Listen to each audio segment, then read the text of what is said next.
Баршаңызға сәлем достар. Бүгін сіздермен жасалу жолы өте оңай карпатка тортын дайындаймыз. Алдымен газге қоюға ыңғайлы ыдысымызға сүт, су, сары майда салып газге қойып ерітеміз. Онан соң тұз, қант, ұнды салып, тура осы видеодағыдай біркелкі масса шыққанша, яғни суы тартылғанша араластырамыз.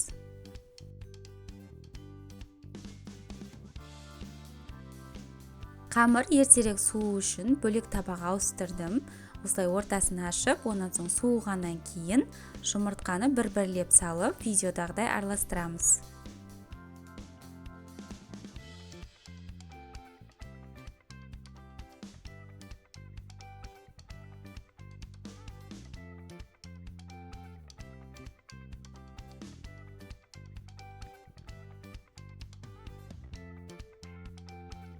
Формаға пергамент қағазын төсеп, біздің қамырымызды теңдей екі бөлікке бөліп пісіріп аламыз. 180 градуста шамамен 15-20 минут пісіреміз. Заварной крем дайындаймыз. Алдымен жұмыртқаға қант салып араластырамыз. Сүт құямыз. Сүттің бөлме температурасында болғаны дұрыс. Кукурузный крахмал саламыз. Шамамен орташа отта осылай үздіксіз араластыра отыра қоюланғанша ұстаймыз. Онан соң астын сөндіріп, бетін осылай пищевой пленкамен тигізіп жауып, суығанша ұстаймыз.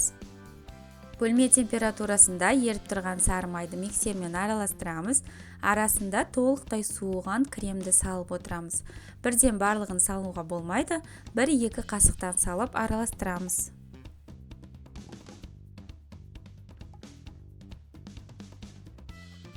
Біздің креміміз дайын. Менде корж осылай өте әдемі болып пісіп шықты.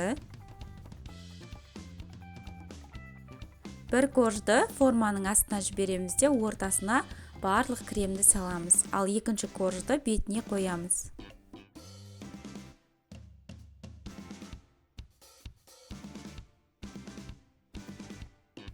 Бетін осылай пищевой пленкамен жауып, ең кем дегенде 3 сағатқа тоңазытқышқа қалдырамыз. Менде шамамен 3-4 сағаттай тоңазытқышта тұрды. Бетін осылай қант ұнтағымен әсемдейміз. Торт өте дәмді болып шығады. Міндетті түрде дайындап көріңіздер. Сіздерге видео ұнаса, каналға тіркеліп, лайк басып, комментарий қалдыруды ұмытпаңыздар.